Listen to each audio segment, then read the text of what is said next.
I'm Marcelyn and I am a partner at Servo Los Angeles, and I teach at SciArc here in Los Angeles.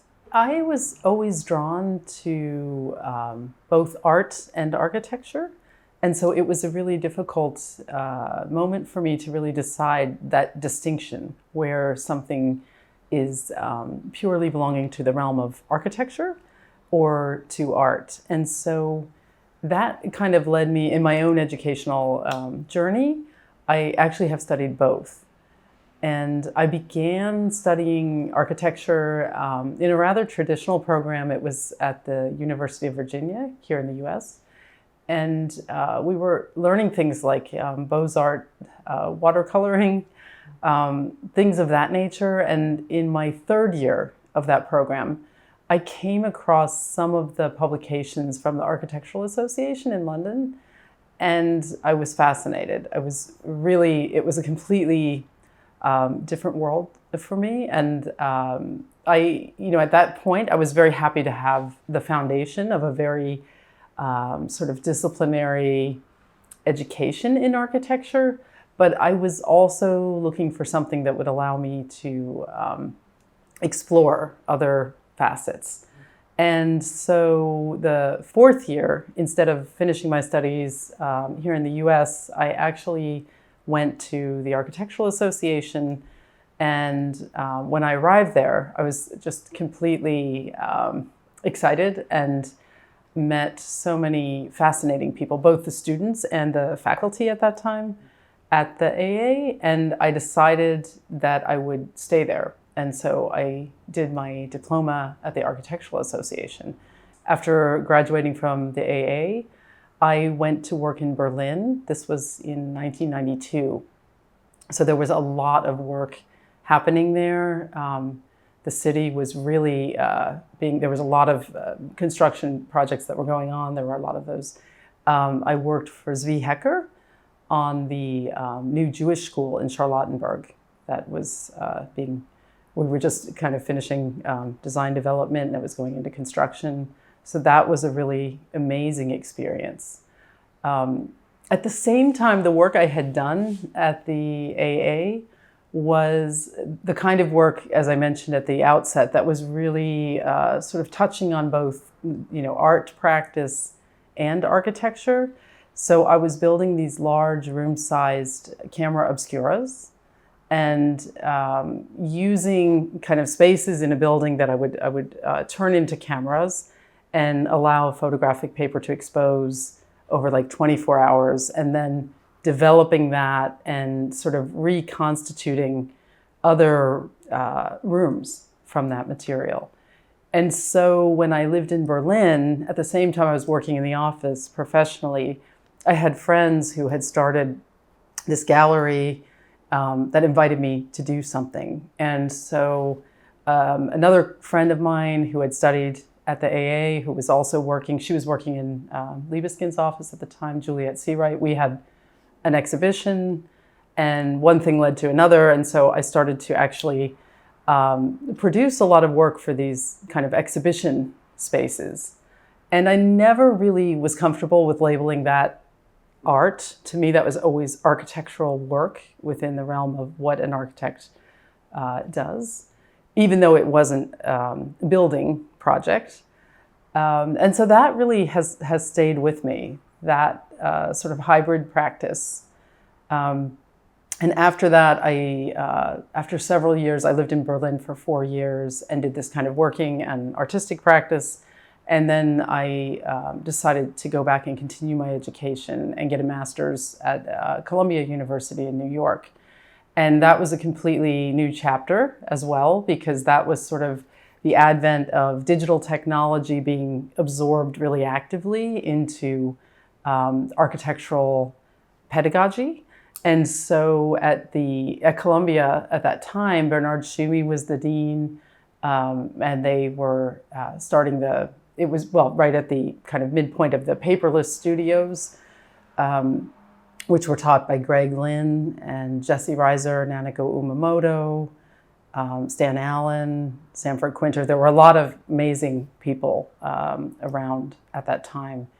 And so again, my work was, sort of shifting from the more analog work I had done at the Architectural Association to suddenly, being really immersed in this kind of digital paradigm. And so that was, one point along the journey. And after that, I began working professionally for a very short time in New York at Open Office, which is an office at that time, Galia Solomonoff. And then Greg Lynn was appointed as a visiting professor in Zurich at the ETH and was starting this chair there using digital fabrication technology. So CNC milling equipment was purchased, and he needed someone to be the assistant and to kind of teach. So I took on a position with Greg, teaching there for 3 years, which was also an amazing part of my education, because that was really sort of learning by assisting someone in their teaching. So it was maybe this leads to a little bit to the question of mentors, but really sort of very profound influence in terms of the combination of how one is both designing and working actively on projects as a designer, but then at the same time, how is one theorizing what one does, and how is one writing about that and positioning that? And so for me, that was an amazing experience. And it also led me, after 3 years of teaching, I really felt like I wanted to continue to educate myself in terms of what my own very nascent practice at that time, Servo, what we were doing. And we were working a lot with interactive design and installations that involved interaction between users and physical objects in the space. So I began to undertake doctoral research and did my doctoral degree with Professor Philip Ursprung, who's an art historian, also an amazing kind of influence. So as you see, the path always has had art and architecture in the mix in a way. It's been very important. That is a difficult question, because I was, most of my younger years were spent outside of Philadelphia on the East Coast. But after living in Europe for 10 years, because then I also taught in Stockholm, so really I spent time in London, Berlin, Stockholm, and Zurich. When I first came to Los Angeles, after all of that, it was a big decision whether I was offered a position at UCLA, teaching in their architecture program, and it was a very exciting opportunity, but it was a real shift back from the European context to the American context.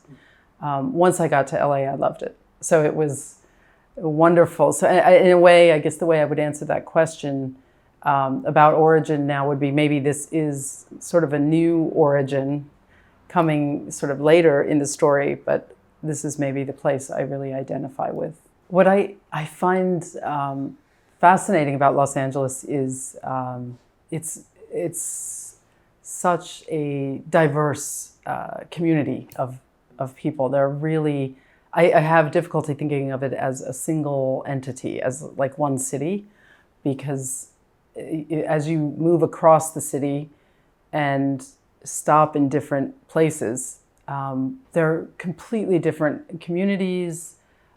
Even the sort of air temperature in one part of moving from the east side to the west side of Los Angeles, it's just a very different climate as well. And I think the kind of richness of that diversity of many, many different neighborhoods and communities is something I've never experienced. Like in a lot of the European cities I lived in, there was, well, in London certainly, I guess that would be, I would compare it maybe most to my experience in London. In some of the smaller cities, like in Zurich or Stockholm, the city more has the historic core, and it's not like Los Angeles where things are extremely spread out. And so to me, that is just the magical thing of Los Angeles. Also the way in which the proximity to things that, you can access. I think some of the other people have spoken about this. You can go to mountains, you're near the coastline, so in terms of the environment that's around, there are many different aspects to that. And as Rainer Banham touched on in his Architecture for Ecologies, which is very different now. I think that book would be written in a very different way today. Those ecologies would be numerous and might have very different identities. London was, I was 21 years old and I had not visited London before.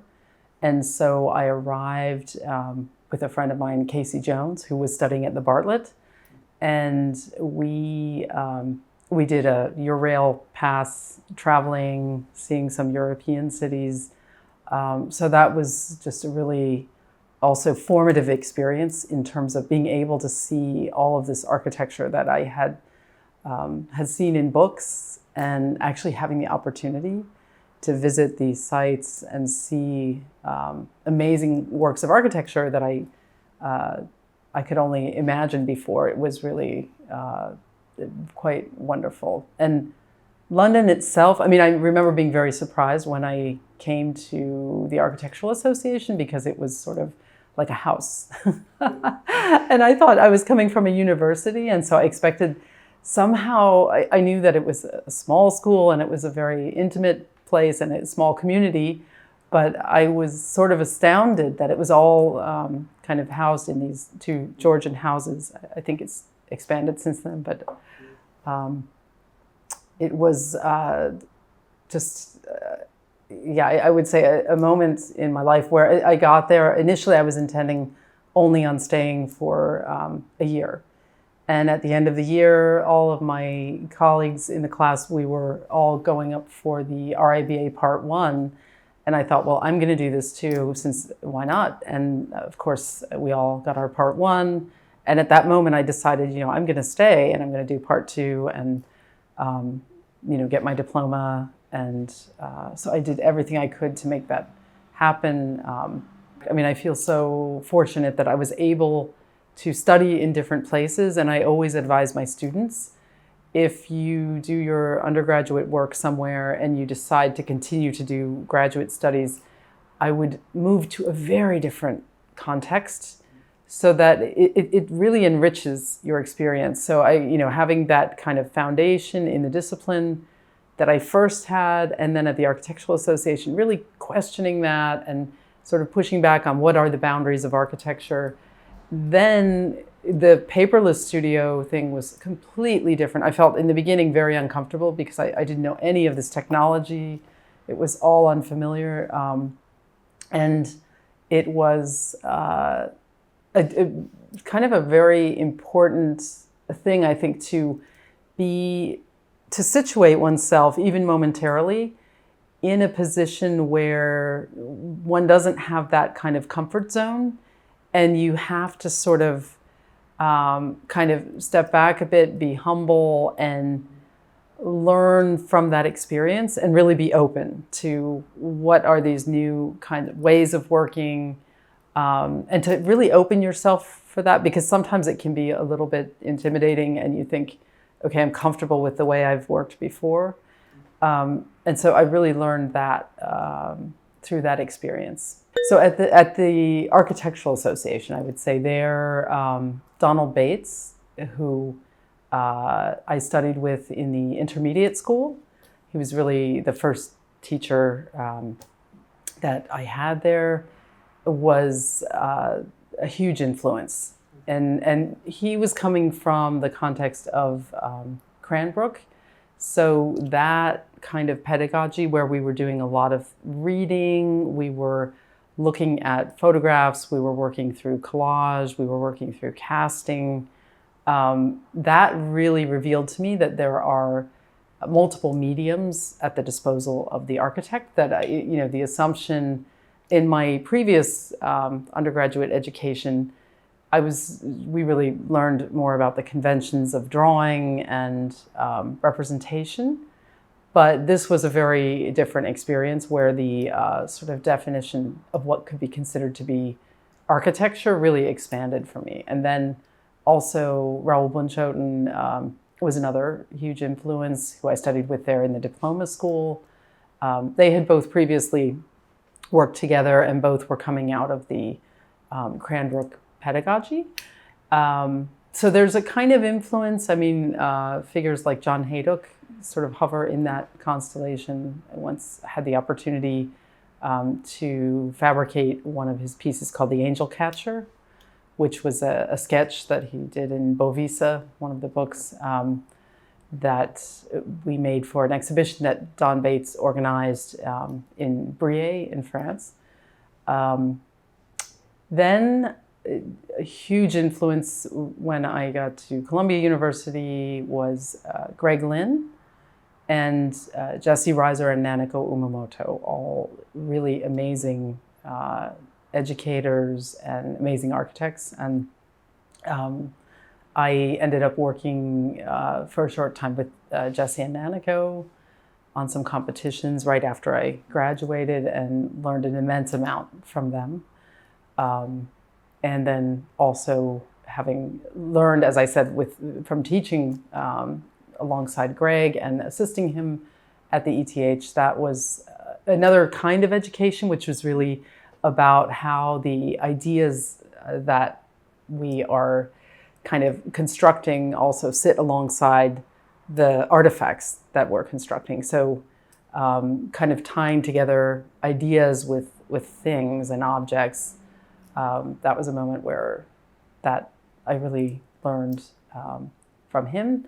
And then I would say also Nanako, I mentioned Nanako Umamoto and Jesse Reiser, and also Philip Ursprung. So when I was working on my doctoral research, I remember some really profound things that Philip said. And one of the best pieces of advice that Philip gave me was that every day just write something.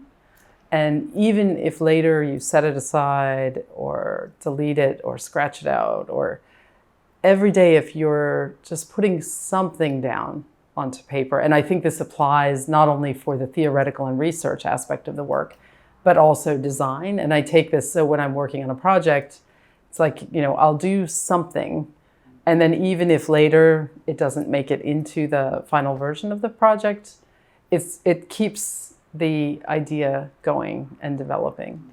So the paperless studio was, it was the moment where a lot of the computer technology was being integrated into the design process, which now I think we're completely comfortable with and familiar with.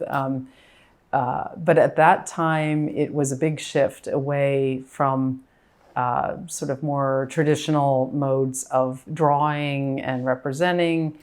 And even the name paperless means nothing was printed out, everything was projected, everything had a kind of ephemeral quality, there were a lot of animations, things were moving. It really had a lot to do with the sort of dynamic attitude toward architecture rather than something static. It was still too early. The digital fabrication came just after that. So when schools started acquiring things like 3D printers and CNC milling machines, that was a little bit after this period. So at the moment when I was studying at Columbia, we were doing things in the computer in these silicon graphics machines, but there was really no way to get it out as a physical object. So it was even the case, because these ran on Unix, that you couldn't render and export things in the way you can now. So you actually had to photograph the screen and turn that into a slide, then have that digitally scanned so you could project that for your presentation. So there was this very strange workflow just to get things out of that modeling environment. which also entailed kind of a degree of creativity, because you had to think like, how do I actually move around this and make this into something that can be projected into a space. So it's kind of funny when we look back now, that my studio partner at the time, David Erdman, who became one of my early collaborators in Servo, along with Ulrika Carlson and Chris Perry, the four of us, we actually met at Columbia. So I think Ulrika was in the same class as Marcelo Spina. And Ulrika and I got to know each other through Don Bates previously. There are many, it's interesting the different threads that come in. And to me, that is so important. It's something I always tell my students as well, is that your fellow classmates, your peers, your colleagues in the class, those are the people you're going to be working with in the future. And it's just so important to keep those contacts open and keep talking to each other and keep working together. So that's how, my first projects happened we were a group of 4 that collaborated, and we had all met in graduate school, and that sort of started a dialogue. It all started with one exhibition, and we ended up working together for about 10 years. So it was the inception of my practice of Servo was, it started in 1998 when I was about to graduate from Columbia, and also David Erdman, who was in Servo, was also about to graduate. Ulrika Carlson already had, and so had Chris Perry. And when I was living previously in Berlin, some friends and I wanted to start a small gallery that would be focusing on issues of architecture and the city. And we were kind of looking for spaces to do that, and trying to get grants from the Arts Council to do that. And at that point, I actually, when I left to go to graduate school, that hadn't yet happened. But while I was at Columbia, my friend who was still in Berlin contacted me, and they had started a gallery called Urban Issue.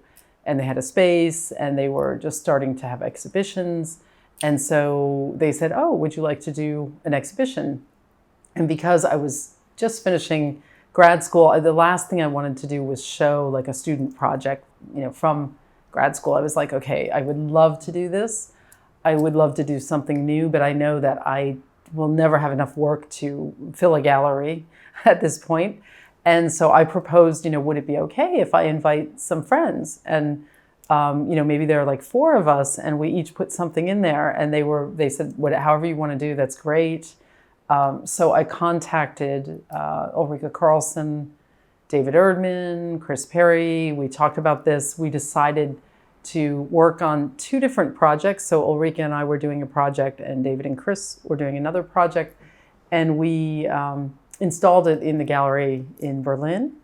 And that whole working process of collaborating just on that one exhibition led us to think, let's continue to collaborate.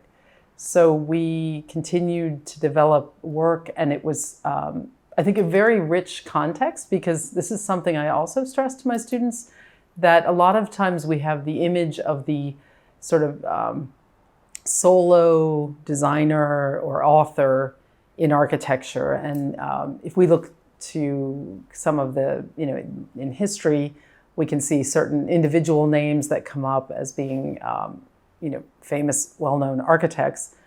But to work as a group is something entirely different. It's not always easy. There are often times when you have to negotiate, when you're working on a project and there's something you really want to hold on to, and someone else is like, I really want to change this. And so there were moments where you have to sort of negotiate through that, and sometimes give things up, sometimes someone else gives something up. That was an amazing process. I really enjoyed working in that constellation. It also presents difficulty, like constantly being invited to do things. People would be like, well, who do we credit? What role does everybody have in this foursome, this group? Is someone doing a lot of the design? Is someone doing more of the theorizing? And there was always this desire to put people into roles. And I think that was interesting to me, that always would happen. And we sometimes got very frustrated with that. And certainly each one of us was making a different contribution to the whole, but we all really saw it as our work as a collective. For me, it's very important to have one foot in architecture, one foot in art, one foot in literature. Another facet of my work is words. I've always been fascinated with words and language and literature, and the way in which the different sort of languages, because one could say there's an architectural language as well, but the way in which each one can only communicate certain facets of our experience. And so some things that can be communicated through a drawing or kind of contained in a drawing could be described in words, but some of that is lost and other things are gained. Each medium brings a certain kind of set of artifacts with it. And so I think it's incredibly important to be open to looking at those things in parallel, because I don't think architecture is a sort of fixed and bounded field. I think definitely there are sort of disciplinary layers of expertise that we as a discipline have developed over time. But I think that if we wouldn't be open to looking outside of that, I think it becomes very stagnant in a way. And, culture is constantly changing. And so I think our definitions of that discipline must also be somewhat elastic.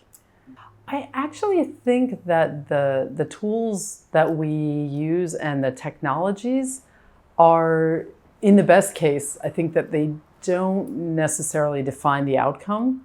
I think they exert a heavy influence on that outcome, certainly. But I think in the best case, when one starts to become familiar with that tool and then learns how to kind of subvert it or how to own it in a way, how to make it do other things, I think that's when the really exciting work comes out. So as you know, in those paperless studios, for instance, we were all learning a software called Alias, and no one was familiar with it. And in the beginning, there were like really kind of somewhat futile attempts from some of us to like, how can we use these tools that have been designed for animators to make films? How can an architect use that to produce form, especially when you couldn't prototype it and sort of fabricate it? And that led to some really strange experiments. And some of them just got shelved and then, maybe years later kind of reappeared in other forms. So I think that there are these moments where certainly, a new platform comes out and, you might see a lot of projects that kind of resemble one another. But I think in the best case, when somebody really works with the technology enough and can see a way to kind of adapt it, that's, I think, where we get different outcomes then. I think the three questions you're raising point to the absolute necessity that we have now to sort of look into the archive and really consider what do we find there, but more importantly, what do we not find there? And how what we sometimes call the canon of architecture really needs to be kind of dismantled and rethought, and many, many, many voices need to be added to that. And histories need to be expanded, to be really opened up to I think it has been such an exclusive viewpoint of the sort of the so-called knowledge that we have, when there are many, many projects, many architects, many designers, many of them who were not deemed to be relevant because they were not from the dominant standpoint of, historically the white male sort of, how do I say this? The European, American, the Western sort of perspective of the white male was such a kind of dominant model for so long. And I think now, finally, scholarship is being done. Sort of things are being added to the archive, and we're learning about more and more people that have been excluded. I think it's a really exciting moment because I think a lot of the young generation of architects and architecture students are also seeing the possibility of having role models that they wouldn't have had before. That I remember as a student, very few of my teachers were women. When I did have some that were made a profound impact on me. Seema Farjadi at the AA was one person who also, it was the first time I had a female teacher for studio, and that was just amazing. And as I mentioned, Nanako Umamoto, and just seeing how the perspective of a different approach from someone who has historically been excluded, and maybe then seeing their voice come into the conversation, for me was an inspiration, and made me think like, okay, how can I see myself in the future? And so I think it's so important when we look at those sort of role models and they aren't similar to someone that one might identify with, it can become very alienating. And so I think this is a moment where that is changing, thankfully. I think that definitely in the US, the situation for the young architect is different from in Latin America or in Europe, because I think it is much later in the career usually when someone gets the first project, maybe the first built project. And it's interesting why that might be the case. It's a good question because the education, I guess there are different trajectories I see here in the US. Like some people will graduate and then work in a firm, sometimes a large corporate firm or a small office, somebody they really admire, want to work for, and sort of learn about architecture more that way before stepping out and starting their own office. Whereas colleagues, when I was at the ETH, it was very often the case that people would graduate and immediately start their office and start building. And it's pretty amazing. And in Sweden as well, I think they don't have the same license. You don't have to become licensed to build or to use the title architect. So many more young people are doing that. Whereas here in the US, the licensing exam is sometimes takes several years to complete. I think a lot of architects, especially, and it might have to do, especially in this kind of the American context, depending on what school you go to, but definitely at SciArc, because some of the work really is exploring, like pushing on the boundaries of what's possible in architecture. So a lot of that would be probably difficult and in some cases somewhat expensive to build on a full scale. So I think sometimes we see young people, graduates, as they embark upon their careers, doing things, and this was my own path, doing things in galleries, spaces where there was a little bit of more opportunity to explore something without implementing it on a full scale right away.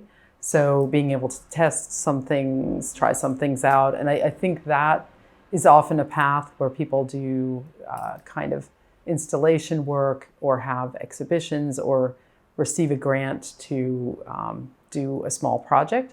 I do think that's changing because of here in Los Angeles, especially because of the recent passage of the accessory dwelling unit ordinance, which is the ADU, which means a lot of properties now you can build a small secondary residential unit on the property. And so I see a lot of younger architects actually engaging in those opportunities. So that has changed somewhat, at least in Los Angeles. So I start every day with a walk. And that's a way to kind of gather my thoughts and really clear my head for the day ahead. And I'm fortunate enough to live near a very large, open green space, Ascot Hills Park. So that's it becomes almost a daily practice before I start doing anything. Then I move into the more, I would say, the more creative phase of the day. In the early morning is when I really like to work on design projects and all the kind of things that require a lot of reflection. And so there's a few hours of that.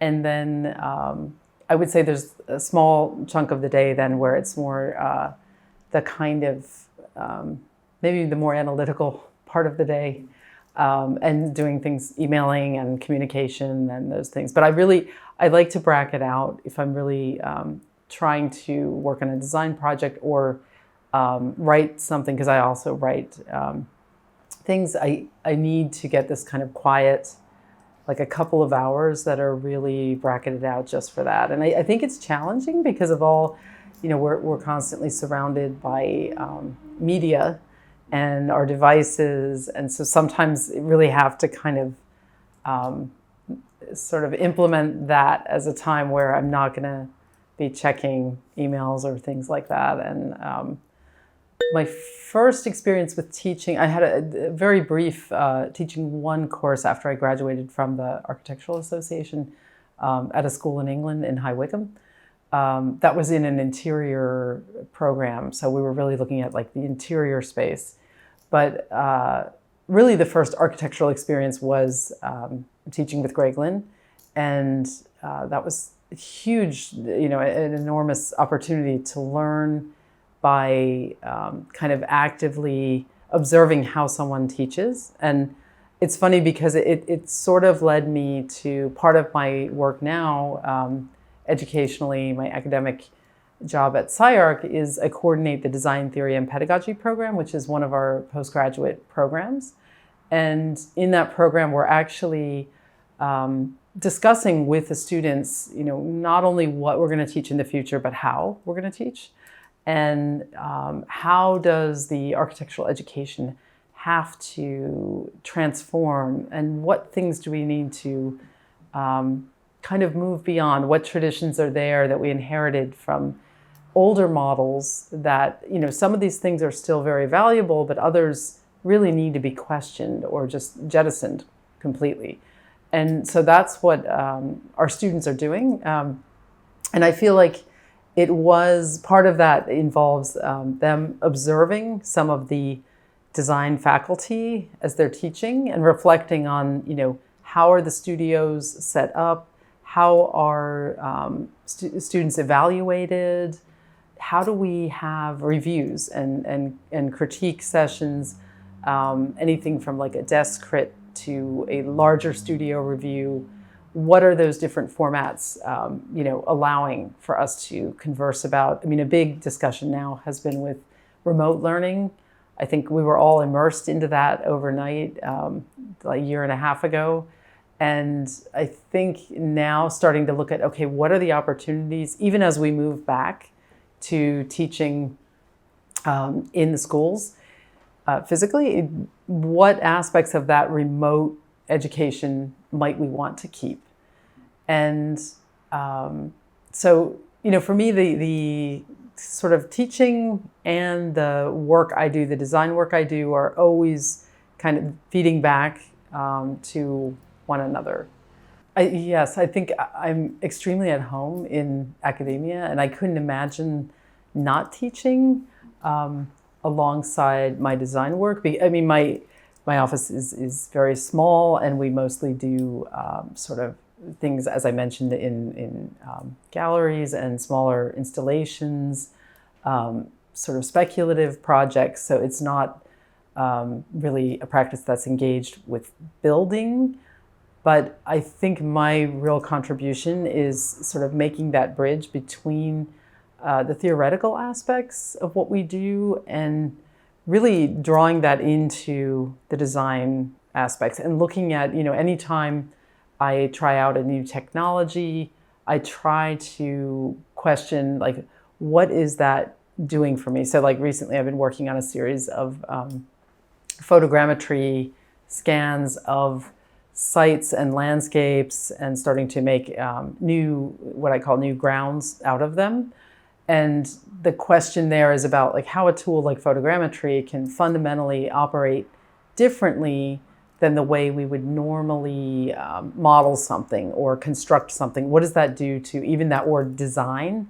If you're sampling things that exist out there in the world and then transforming them, how does that like reconfigure our attitude toward design? And what is the role of me as the designer and the technology? How do we kind of collaborate? So constantly I'm making bridges, both in my own work and then for my students, because I also teach history and theory classes as well as design. And so I'm is sort of one of the people in the curriculum that is trying to, at the same time, I'm able to talk to students about like, okay, this is what you're doing in this particular design workflow, and this might be a certain aesthetic agenda that's on the table in your studio. And now let's sort of look at that in a kind of larger context and see where that might have come from or what that might be kind of innovating on.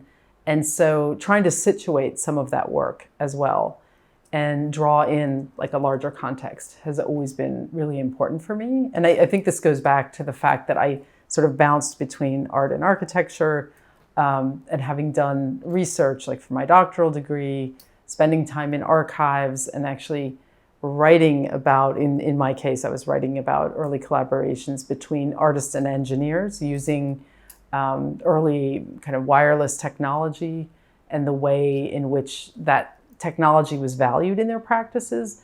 And so it's something that I continue to actually raise this question when I teach vertical studios or studios in the MArch2 program. And where it really gets exciting as well is in the design theory and pedagogy curriculum, because there, the students are actually then taking those discussions and saying, okay, how could we, what kind of studio would I teach? Or if I step out tomorrow, I often ask them, if you're going to start a school tomorrow, you're the director of a new school, what is that going to look like? Like, what are your students going to learn on day one? Will they be starting the way, for many years, students have started, kind of learning how to draw a plan? Or will they be starting by, jumping into working with AI and, augmented reality? And that, like, how do you think about technology impacting that curriculum? And how does this sort of larger contemporary cultural discussion also impact that curriculum? What I love about SciArc is the fact that it really is a vibrant community of designers, and there's a range of some people are starting out and have just graduated from school and they're beginning their academic career. Others have been teaching for 25, 30 years. So they have a very, much longer experience with that. And a school like SciArc, it reminds me a lot of when I studied at the AA. That was between 1987 and 1992. That was also a kind of culture that existed at the AA. There were units, as they're called. Each one was incredibly different, and each one would sort of argue for their position. And things sometimes got very, very tense in the reviews. At SciArc, we have a really vibrant community. There's a degree of collegial sort of argumentation in that way, but a really productive one. Because I think maybe the worst thing that can happen for a school is to, if everyone is coming from the same background and having a very similar viewpoint, I think it just kind of ossifies the curriculum. And I think you really need to agitate the curriculum and constantly be sort of questioning one another, questioning yourself, and being willing to stand up for these different positions. And it's something that SciArc, I think, has always fostered.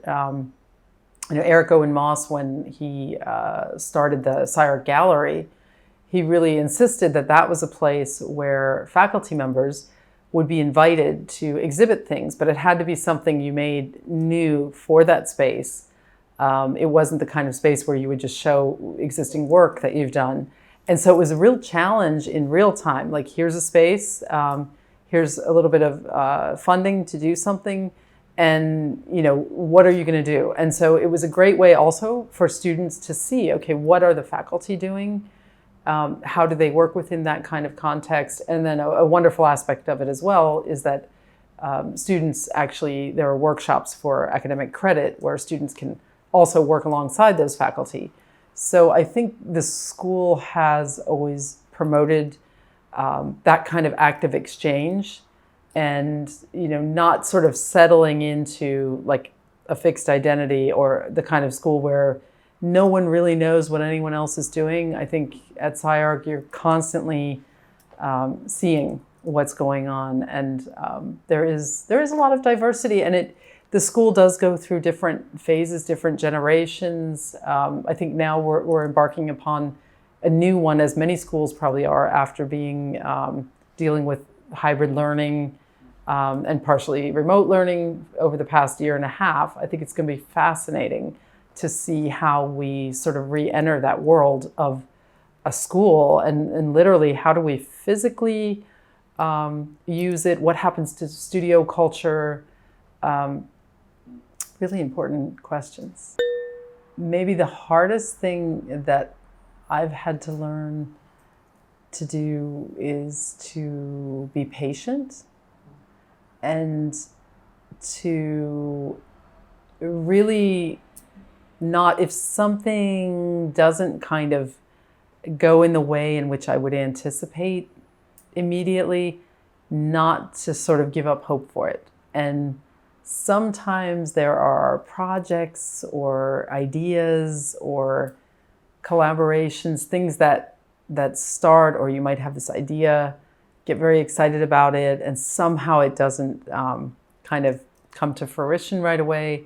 I think learning to accept that and be like, and not see that as something like a wasted endeavor or wasted time, but to really learn to value, like, going through that experience has, made me who I am and given me a certain kind of knowledge that it might not be immediately applicable, but it's something that stays with you. And I think, as years go by, I start to see like things I might have done a long time ago that seem to be like inconsequential.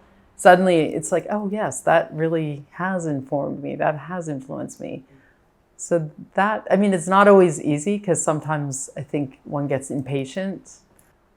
In the future, I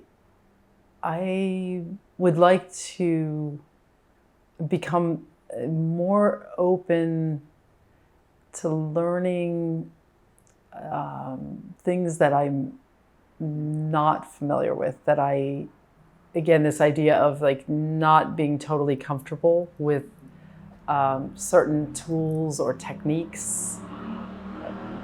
I don't know whether these sounds are going to, but I think that can be challenging as well, because technology moves very fast, and it's always like when I was just coming out of graduate school, and I was talking about that whole period with the paperless studios. When you graduate, you're really sort of on top of all those techniques, and I used to think like, this is like, in order to do great things, you need to know those techniques. And I think the more it goes back to something we were discussing before, I don't think it's so much about literally what technique you have at hand, because also a lot of people don't have access to those things. But I think it's really about an approach to whichever medium you are working with and do have available, and just to becoming maybe more open-minded to that and being able to see each of those things as opportunities rather than discounting and assuming like I need to work in this particular way in order to do the thing I want to do, get that idea across, communicate. And so part of my work as well is writing. And as I write, I try to learn how to write in a way that maybe feels more like my own voice. Like to me, voice in design, in writing is so important. And I think it takes a long time to develop that voice and to feel comfortable with that voice and to not have anxiety that that voice isn't the right one. So I just really want to learn more and more to become comfortable with my voice. And are you writing something right now? Yes. In fact, we're working on a book, Servo Los Angeles and Servo Stockholm. We call it a book of tables. And we are looking at certain words and terms that we're pairing with both some of the work we've done in the past, some of the work behind me from the Equitrope project or the Semblances project, as well as a new project that Ulrika Carlson, Bill Moline, and myself are working on for tables that are both like literally artifacts designed as tables, but also the idea of the table as a kind of list of items or a way in which you organize thought. And so that book is currently in production. So I look forward to sharing it.